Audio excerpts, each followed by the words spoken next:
Kia ora team. Right now, some of you are feeling better than you should, and some of you are feeling worse than expected. I suspect those that did the Paparoa Ultra yesterday, Kelly and Steph, hey, great work out there. Absolutely dominated it. Not the flashiest weather, but you still got out there and had a great day by all accounts. So, we're talking about backing things up from one race to the next. Now, if you did Paparoa yesterday and planning on doing the West Coast Backyard Ultra or the Wild West Backyard Ultra, then this is targeted for you 100%. So hopefully you do get some benefit from it. Tanya, I'm not sure if you did a park run yesterday or maybe a half marathon or a marathon, and then coming down to do the Backyard Ultra. So you're going to have a little bit fresher legs than some of the other girls. And I know Jason's got some back-to-back events coming up, and previously, and hence the reason why I've got my coast-to-coast photo on the front screen here. I did coast-to-coast one weekend doing the mountain run, and then followed that up the weekend after with Challenge Wanaka and other experiences from the more coaching stable as opposed to my own personal experience. John Humphreys, some of you might know him as Ultra Humps, did in the build up to his Ultraman events. We did three half Ironman events back to back to back with Iron Moldy, Taupo 70.3, then Rotorua Suffer. And then he would come down and do the full Challenge Wanaka, and a fortnight later do the full Ironman. And then that led into Ultraman, which was 3 days of 8 to 12 hours of exercise each day. Let's get into things. So what we're looking at today is basically getting race ready again, the art of recovering between back-to-back events. We're going to cover off a whole range of things today and put some things into perspective. Now, I've already had a chat to Kelly and Steph a long time ago when we started their planning for this, that it's not going to be easy to back things up, but there's going to be some balances and some compromises in performance. You can either race really well in one and know that the performance in the second is going to be compromised, or you're going to need to really button off and keep things nice and easy in the first so that you can optimize things in the second. We're going to look at what your body goes through after a big effort, whether it's an actual event or just a big training day. I'm surprised Jamie's not here with us, because that's the reality of what he does in the lead up to some of his big events. Is we have some monster days where he just goes up and down, up and down, up and down a hill in the back blocks of Trentham up in the Rumatukas as part of a build up to 100Ks and milers. We're then going to look at the first 24 hours post event, and that's where the recovery really starts. In 24 hours, you're not recovered from a big event, especially an ultra. We'll then look at days 2 to 5, how to rebuild without digging that deeper hole. Look at the difference between movement and rest, and when to look at using one rather than the other. Big part of recovery is fuel. So fueling that comeback, nutrition and hydration that matter. And then some questions to ask yourself. Are you actually ready to race again? And then finally, arriving ready, your game plan for the next start line. So let's have a look at some of the realities of back-to-back racing. It's the fatigue that you can't see. It's not just the sore legs. Inside, there's muscle damage, there's nervous system failure, there's hormonal stress. You might be physically feeling okay, but it doesn't mean you've bounced back and are 100% good to go. The second event is always going to feel different, especially if we're inside that 1 week window. You're not going to be at full strength, regardless of how well that recovery has happened. You're not going to arrive fresh. Your pacing, your decision making, as well as your tolerance for the discomfort are all going to be slightly different than what they were for the first event. And the second event is going to be a different kind of challenge. You're going to also have a little bit of false confidence. And might have that mental thought, I got through the first one, I'm going to be fine. And to be honest, a lot of the time you will be fine. But what we're trying to do is make some decisions, get some things in place to ensure that you are fine. And often that false confidence comes down to overestimating how well you're recovered and starting the second event at too high an intensity. So it needs to be appropriate and at a level that is best to get you through successfully. The emotional roller coaster of this week between, especially if it is that sort of 5 to 7 days, you're going to hit the post race high. And I'm sure Kelly and Steph, just getting to the end yesterday, were pretty elated with their performances, and deservedly so. That can often flow through for a day or so before you start feeling a little bit flat. And then, sort of midweek, later on in the week, you might start doubting what you've decided to do, as well as doubting your capabilities. And then also start feeling some pressure as you know that you're turning up, getting on that start line for the second event. And especially with something like a backyard ultra, where you've got multiple opportunities every hour to just ring the bell, pull out, and say, well, 5 laps is good enough. Now, I'm going to tell a wee story about a lady who I used to coach, still in regular contact with, Susie. She's written plenty of articles for my website, but the first time I coached her was she wanted to do the 100K in Taupo. She trained well, had a great performance.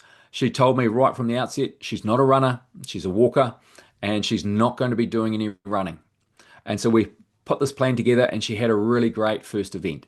She walked the whole way through the first lap. She walked the whole way through the second lap. She walked the whole way through the third lap.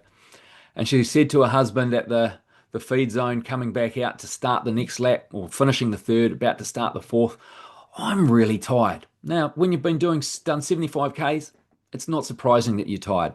And her husband had no sporting experience at all. And he said to her, well, 75 Ks is pretty impressive. Shall we just go home? And so she jumped in the car and they drove home, all the way back to up into Waikato. Short drive, they were home. Before she'd got home, she'd regretted that decision to pull out. She just had one more lap. And we had a catch up shortly afterwards. And she's like, Ray, next year I'm doing the full 100 Ks. I want you there in my support crew, and you would make sure I do not pull out at the 75K mark. Tell you what, we went back the next year, 75K mark, turned up. She got her food, she got her drinks, and I went out with her into the next 25Ks walking beside her. And she got that 100K ticked off. It's the backyard ultra concept. You have that opportunity every hour, not every 25Ks, but every hour on the hour. And so it's easy to just make that decision as part of that emotional roller coaster. Think, hey, I've done well. I did Paparoa last week, or I did whatever event it was the previous week. I've done pretty well to get to this point today. Let's just call it quits. So make sure you have some thought processes around that before you go into it. And we'll cover that again a little bit later on. So there's the accumulated fatigue versus your fitness. Now, you're not going to get fitter this week. We've built your fitness as much as we are. We're now trying to manage that fatigue, mitigate most of it, eliminate it, and move on so that we can reveal what fitness you've got left. We're not trying to build it. The second event, we can look at doing one of two things, survival mode or performance mode. Now, survival mode is where we're just struggling to get through. Performance mode is where we're trying to optimize our capability in the second event. So turning up under recovered, you're just going to be trying to get through it. If you get your recovery right or almost right, you will actually be able to look for some performance out of the second event. Every athlete is different. We all respond to the training differently. We all respond to the recovery differently. And from one day, 1 week, 1 month difference, we can all respond differently as well. What worked previously isn't always guaranteed to work next time around. What works for someone else is not necessarily going to work for you either. You've got to read your own body and your own symptoms, how you're feeling today.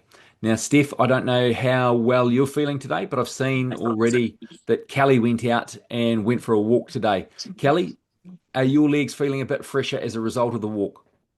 Yeah, and then I came back and I stretched for half an hour. Brilliant. That's what every coach wants to hear. Steph, how have things gone for you today?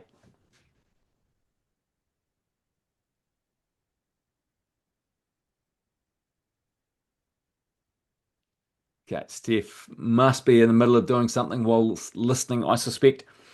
Um, Recovery, it's not a skill, or it is a skill, sorry. It's not just toughness. We're not trying to just smash on through and do two events back to back and prove how tough you are. We're looking at recovery as a skill. Backing up races doesn't prove how hard you are. It's about making sure we get to the second event in best capability. It's about being smarter with your recovery, smarter with your decisions, and your expectations. You're not going to be able to achieve that high level of performance again and again and again without making sure that we do some things along the way just right. All right, let's have a look at what actually happens to your body after a big effort. The muscles are going to be damaged. There's going to be lots of micro trauma right through them. The overuse of muscles is going to create a whole lot of little micro tears within the muscles. They need to recover. What you're feeling is soreness, is actually that structural damage. Muscles are going to be weaker, they're going to be less coordinated, and they're also going to be more prone to strain in the coming days. Your central nervous system is going to be fatigued. It's not just your legs, it's the brain to muscle connection, the signaling that goes between the two. That's going to be dull. It's not going to be able to function as effectively as it has previously. And that's why everything feels harder, even at an easy effort. It's a step up. You're going to be glycogen depleted. All your energy is going to be drained, particularly after long or intense racing. Energy stores are going to be depleted. If you don't actively refuel, you'll be feeling flat for days. Inflammation will be present and your immune system's going to be suppressed. This is what happens when your body is going through the repair process. You're going to be more vulnerable to illness and your recovery resources internally are going to be stretched. There's also going to be a hormonal stress response. It's going to be elevated post race because of that inflammation, because of all those micro tears. Everything's going to be working to try and recover and repair you. That's going to have an impact on sleep, on your mood, on your appetite, and overall recovery quality. It will take some time. I mentioned before about your neuromuscular coordination. That's going to drop off. Your stride is going to feel off. Timing is going to be slightly out. And that's why some sessions are going to feel awkward, not just simply hard. Your connective tissue, all your tendons and joints, they're going to take longer to recover than the muscles.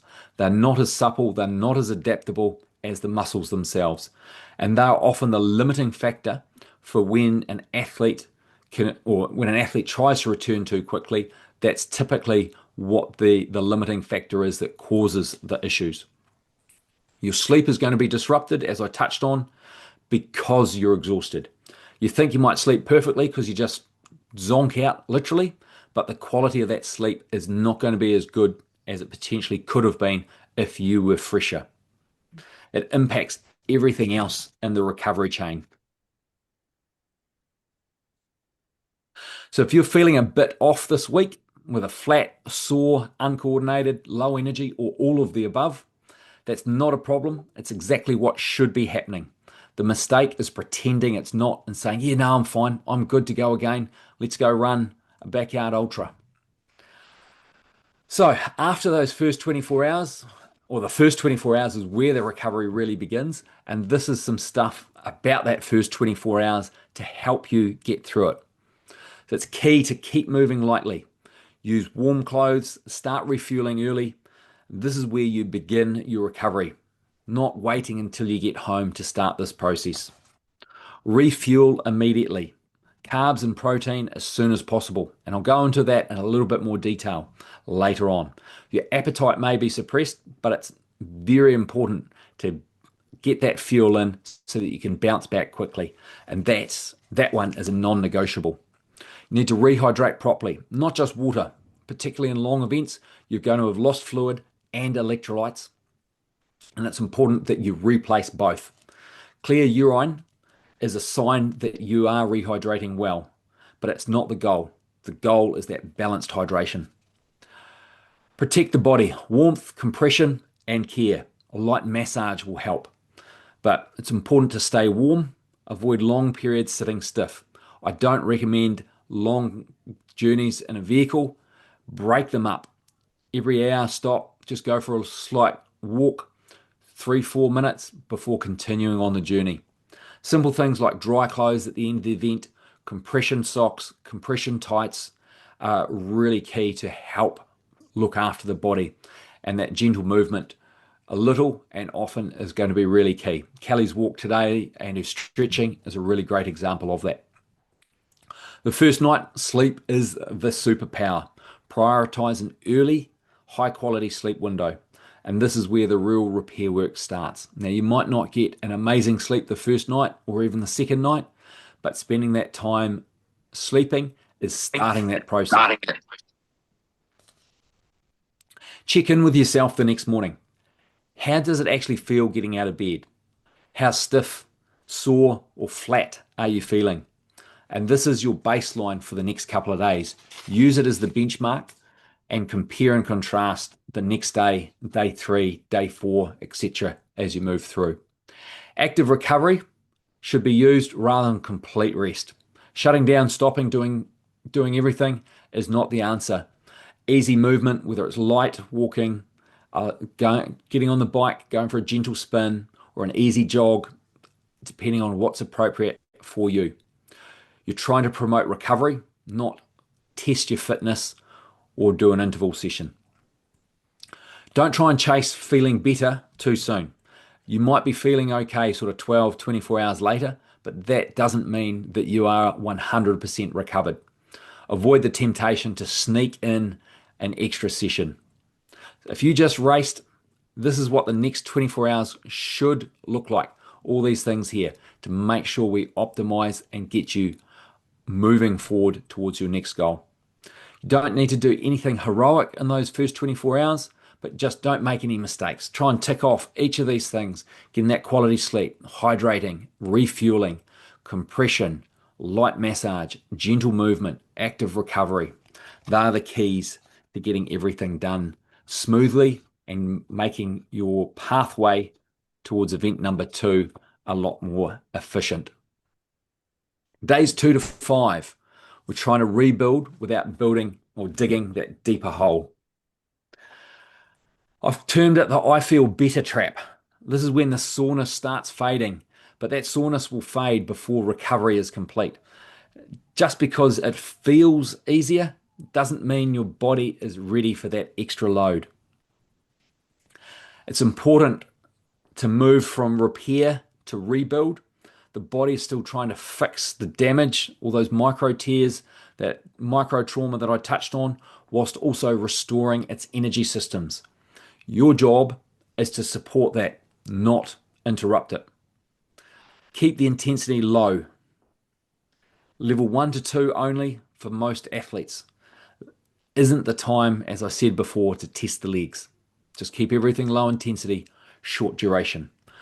With short, frequent movement beats the big, longer sessions. Think consistency over volume. Sort of 20 to 40 minutes is sufficient in most instances, with one longer session that can set you back. Keep an eye out for different signals, not the plan. If your plan has a 30-minute run on this day and you wake up in the morning and you feel like rubbish, your mood, energy are both low, you might have some niggles still, push it out another day. Wait another day before doing it. If you're feeling okay, get out and do that jog, do that light, refreshing movement. So if something feels off, adjust immediately. Don't try and push through just because Ray's planned a 30-minute run on Tuesday. Push that out to the Wednesday. See how you're feeling on the Wednesday. Just because you've decided not to do the run doesn't mean you can't do something. Do some stretching. Do a gentle walk. Your connective tissues, as I touched on before, they're still going to be playing catch up. The muscles may be feeling okay. The tendons and joints are still under stress. And that's where injuries sneak in because they're not functioning as smoothly as they may have been previously due to the fatigue. Nutrition matters throughout this entire week. So don't drop the ball with nutrition. Refueling isn't just immediately after the race, but it's the day after and the day after that and the day after that. You're going to still be restoring glycogen and needing to consume that protein to support the repair. Your mental energy is going to be low as well. Decision fatigue, low motivation, even irritability are normal and expected after a big event. Don't judge yourself or force intensity because you're not feeling great. This week, it's not a mini training block, it's a controlled rebuild where we're trying to build you back and optimize that performance. If you get days 2 to 5 right, you're going to give yourself a chance to race well again. Get it wrong, and you're just carrying fatigue into the second event. Movement versus rest, finding the right balance. Why complete rest isn't the best, total shutdown can leave you feeling stiffer, flatter, and slower to recover. Your body often responds better to gentle movement. Too much load too soon, that's going to interrupt the repair process. You don't need to speed your recovery up, you delay it by doing too much. Active recovery is the concept of going out and doing light intensity, level 1 to 2 effort, keeping it conversational, having a chat to a training partner, and if you don't have a training partner, sing a song to yourself out in the middle of nowhere. Have that ability to hold a conversation and keep talking indicates that you're at that low intensity and are hitting that on that nail on the head. You should finish the session feeling better than when you started. I was going to call it a workout then, but it's a session. We're not working out, we're just trying to recover. Choosing the right type of movement is key. Whether it's walking, an easy spin, a light jog, mobility work, low impact options are your best friend, particularly if it's a running event that you've done. Duration, less is more, particularly early on. I touched on before, keep the session short, 20 to 40 minutes is plenty. You're stimulating recovery, you're not building that fitness. If you don't feel better at the end of the session as you did at the start, the session was too much. So if you're getting to that point, feel like you're just pushing yourself that too much, cut the session short, turn around and walk home. Rest is crucial. If you don't get rest right, whether it's poor sleep, signs of illness starting, deep fatigue, or some sharp niggles, back things off even more. Sometimes the best session is no session. And I sort of touched on before, making this decision each day. So those daily adjustments are more important based on how you're feeling and all the indicators you're seeing and feeling are better than sticking rigidly to the plan. What worked yesterday might not work today. Might have been up to doing a 30-minute run yesterday, but that 30 minutes has pushed you over the edge and you've got the next day feeling a little bit too fatigued. So you're going to do less or nothing or change it to doing some stretching or light mobility work. Be flexible with the training. It's based on responding to the signs and symptoms you're seeing and feeling, not forcing it. It's not about choosing movement or rest. It's about choosing the right one on the right day for where your body is actually at. Fueling the comeback, nutrition and hydration that matter. As I sort of already touched on in a previous slide, refueling isn't finished on day one. It's something that you need to keep doing constantly. Most athletes do a good job immediately post-race and then drift. Days 2 to 5 still matter just as much for restoring energy and setting you up for success for that second event. Carbs first. They refuel the tank properly. Glycogen in them is restoration is your priority. If your carbs are too low, everything feels harder. Training, recovery, mood, etc. You need protein for repair. Regular protein intake across the day supports muscle repair. Think consistency, not a massive single serve of it. Hydration beyond thirst. You're not just replacing fluids, you're restoring balance. Electrolytes still matter, especially after long or hot efforts. Your appetite can be misleading. You might not be feeling hungry, but your body still needs that fuel.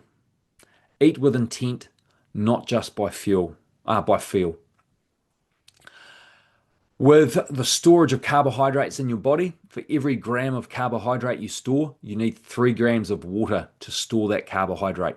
So make sure you are having plenty of fluid, particularly water, as you're going through this journey through the week. Keep that hydration up. Keep it simple and familiar. This next week's not the time to experiment with new foods. Stick to foods that you know your body likes and tolerates well. Macronutrients and real food are also important. Fruit, vegetables, quality whole foods support recovery and immune function. They are the basis of your repair toolkit. And avoid the extremes. Undereating delays your recovery massively. Overeating junk food leaves you flat and sluggish. Aim for balance, not perfection. Not fueling today, you're fueling for event number 2. If your nutrition drops off after the race, your next race has already been compromised. Are you ready to race again? This is what you can do to help make that decision. Try and get between want to and ready to and find out where you sit in that spectrum. Your motivation is high, but readiness is not necessarily aligned with that high motivation. You've got to separate your emotion from the decision making so that you get a reality check and can give yourself some honest feedback or make some honest decisions about how ready you are to race at event number 2. Each morning, ask yourself, how did it feel physically getting out of bed? Are your energy different from the day before? Is your level of stiffness different from the day before? Is your level of soreness different from the day before? That tells you a lot of information that you won't get from within a training session.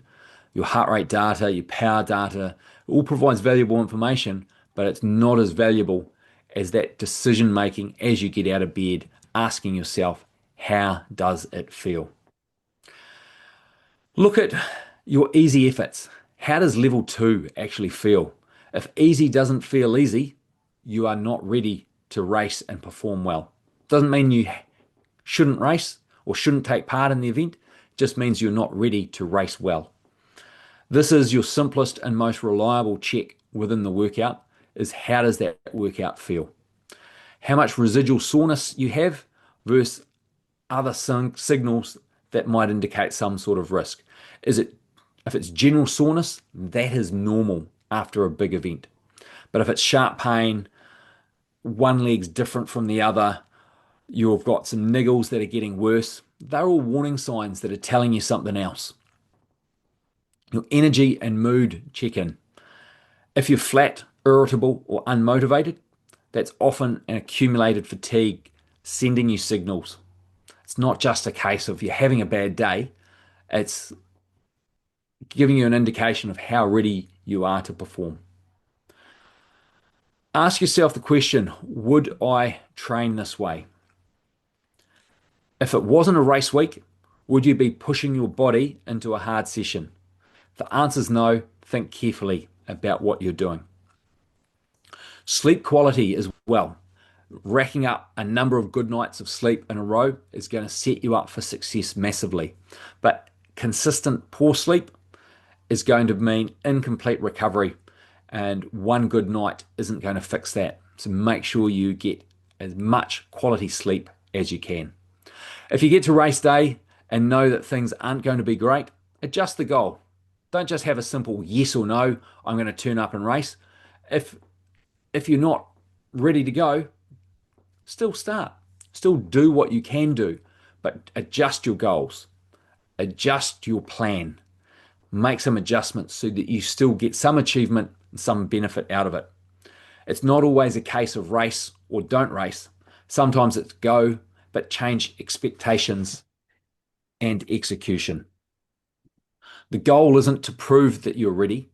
The goal is to be honest enough to give yourself the best possible outcome on the day.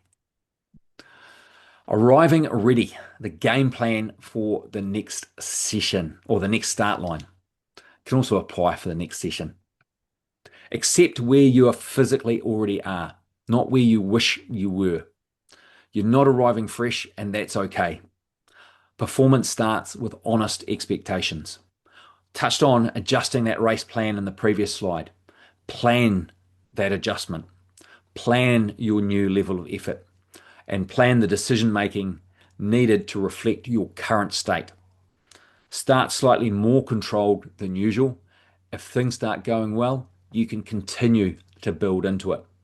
But if you start too high, you're going to fall over and things are going to struggle a lot earlier, meaning a less performance than what you were potentially capable of. Early signals matter more than ever. Your heart rate, your breathing, your perceived effort, they give you strong indications. If something feels off early, respect it. Make those decision making around that and continue positively forward. Stay present, not predictive. Don't decide how the race will go before it unfolds. Focus on what's happening right now and make your decisions based on that. Fuel and hydrate earlier than what you normally would and do so consistently. Don't wait until you feel it. Start nice and early. Stay ahead of the energy and hydration needs. So for those backing up, or even if you're not backing up and doing a backyard ultra, start that hydration early before the race. Start the fueling nice and early before the race. Don't wait for lap one to be finished before having that first bit of fuel. Conditions, your body, your competition, everything can shift during the day. So be ready to adapt mid-race. Good racing here is about flexibility. It might not be, and it probably won't be, the day to set a PB, but success could be executing well, finishing strongly, or simply backing up smartly. You can still have a great race, but it's going to come from smart execution, not by forcing it. You don't need to be at your best to perform well. You just need to make your best decisions with the body you've got on the day. Now, see, some people have put some comments in the chat. Oh, Steph replying from earlier on. Thanks for that. And the tech guy's having tech problems and he's finally got in a little bit late. Thanks for that update, Gareth. I missed them coming in earlier. All right, as per normal, we'll go around the room and have any questions, firstly on the topic, and then we'll go around and see if anything else has popped up or something maybe about your training, about your circumstances. Kelly, Steph, Tanya, I know you're all racing Backyard Ultra this weekend, so if your questions relate to that, feel free to include them in the first round through. Jason, you're at the top of my screen. You could be first cab off the rank. Yeah, I think the only question that I really had was one of the slides that talked about the right kind of movement. Um, I, are you best to be doing the same discipline that you've been racing in? Say if you've been doing an ultra, and then are you better to be doing light runs and walks, or can you sub in some cycling or swimming or something like that, which is still using the muscles but just differently? Absolutely, you can, and sometimes that is a better solution. Okay. Which one is sort of the more beneficial, or is that piece of string? Piece of string is the answer. Horses for courses. Some runners can't swim to save themselves, so that counts that out. Some runners can swim, but they expend a whole lot more energy because their technique is poor. If you are, say, a runner or a triathlete who has acceptable swimming technique, then a swim session is going to provide a lot less strain on the body. You're getting compression from the pressure of the water on the muscles. You're getting a lot of benefits from that. But if swimming is not something you normally include in your training, it's possibly not something you should be or want to include in this final week. Keeping similar structure to what you've done previously. So if you normally ride and run, have a little bit of riding, have a little bit of running. If you've primarily a runner and only run, probably stick to just the running. But if things are really bad, you might want to unload the legs a little bit more and maybe just do some cycling. Good. Cheers. Kelly, you're next coming down my screen, so you can be next cab off the rank. I actually don't know that I do have any questions, Ray. I think I'm probably pretty happy. We'll just take the week as it comes and I'll see how I'm feeling coming Saturday. Yeah. All right. Well, look forward to catching up on Saturday, seeing you on the start line. Sounds good. All right, Gareth. No questions from me tonight. Sweet. Steph, if you've got any questions, I should have said this at the start. Feel free to add them in the chat like you have done. I realise you've got no microphone, so we'll skip on to Tanya, and if anything pops up in the chat, we'll come back to you, Steph. Yeah, so what's the kind of because we've talked about Steph and Kelly in particular doing the event yesterday, and well done both of you. It was awesome. And then a week later doing the backyard. So what is the kind of ideal time frame for doing events, or is that just individual and you can't really say? It's going to be individual. Now, Jess Mm, isn't here, but she's backed up nicely after Challenge Wanaka with a couple of Otago Championship titles. mm, Um, Being younger gives her the advantage of being able to back up a lot more closely. I'm mm, willing to bet in 30 years' time, if she's still racing, and I hope she still is, she's not going to be able to back up with the same performance level that she is capable of in her younger years. I mm. used to do something similar, and Yeah, yeah, I did I too. don't want to say I can't do it because I've proven that I can do it, but I Mm, didn't perform to my best at Challenge Wanaka. yeah. I didn't even perform to my best in Coast to Coast Mountain Run. Mm, But there was 4.5 hours running.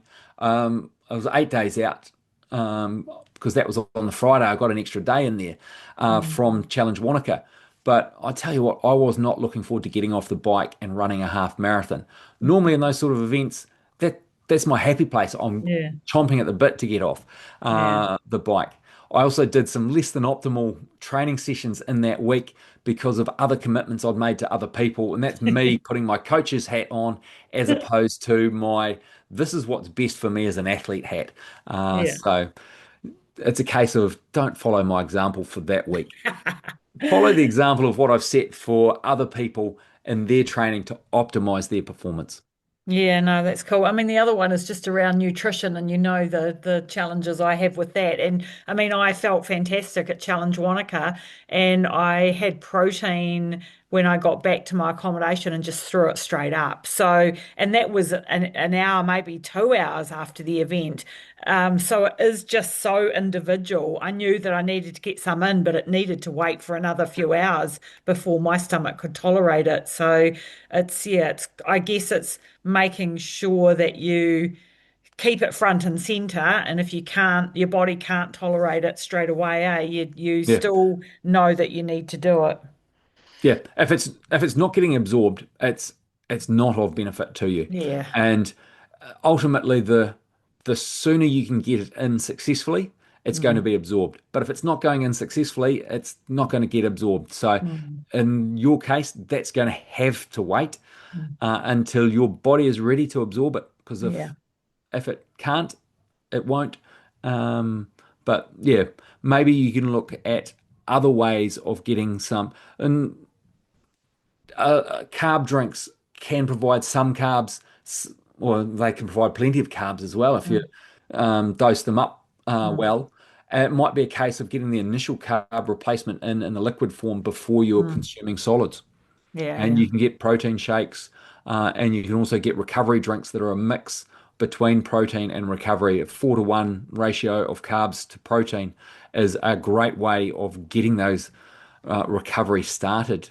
Mm. Yeah, cool. Thanks. All right, there's a question popped up in the chat. Steph saying she's got no questions. Thanks, Ray. That was very comprehensive. We'll go back around the room a second time. If anything unrelated to this or something else has popped up, then fire away. Jason, shaking the head. Kelly, No, I think I'm pretty good. awesome. Gareth, Still all good here. perfect. Steph, I'm sure you'll bounce something into the chat. Tanya, No, I'm all good, thanks. perfect. Well, we'll just hang around a little bit in case Steph is frantically typing. But all the best this coming weekend, Kelly, Gareth. I'm reading down the stream. Kelly, Steph, and Tanya with the Backyard Ultra. Gareth, if you want to come down and do the Backyard Ultra in Hoki, look forward to seeing you and hosting you, actually. So come on down. I'll get your late entry sorted. I love the idea, but no, I don't think so. Not on my level of training at the moment, thanks. One lap or 35 laps, if you're not the last standing, it's still a DNF. And no sale. And Steph's saying she's not typing any, but she can't wait for the weekend. I look forward to seeing everyone that will be down here for the Backyard Ultra. All the best. I will be busy working my day job that day, so I will do my best to see you throughout the day as much as possible, but I can't promise anything. I'll definitely see you after work, though. Cool. Have a, Thanks, Ray. Thanks, Ray. have a great one, team. Ka kite See ya. anō, and Ka I look kite. forward to catching up with those riding Velocity this week, and then in the weekend, those that are here for the Backyard Ultra. Thanks. See ya. Thank Catches. you.